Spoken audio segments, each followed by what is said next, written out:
আসসালামাইকুম, কেমন আছেন সবাই? ঈদুল আজহার কিন্তু এসে গেল সামনেই, আর বেশি দিন নাই। এবার ঈদুল আজহার রান্না বাইবেলের পণ্য দিয়ে হয়ে যাক। পুরাও কেটে হলে ঘি লাগে, বিরিয়ানি কেটে ঘি, কাঠবাদাম, কাজু বাদাম, কিশমিশ, আলু বখারা লাগে। কাশি বিরিয়ানি খেতে হলে ঘি, কাঠবাদাম, কাজু বাদাম, কিশমিশ, আলু বখারা লাগে। তারপরে গরু মাংস খেতে হলে সরিষার তেল, হলুদের গুঁড়া, মরিচের গুঁড়া, ধনের গুঁড়া, জিরার গুঁড়া, দারুচিনি গুঁড়া লাগে। তা যদি বাইবেলের হয়েছে পণ্য হয়ে থাকে, তার কোনো কথা নাই।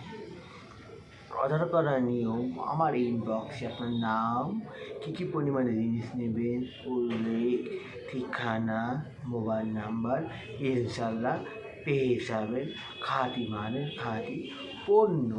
একবার খেয়ে ধন্য হন বাইবেলের পণ্য খেয়ে। আবার ভারত আসসালামু আলাইকুম।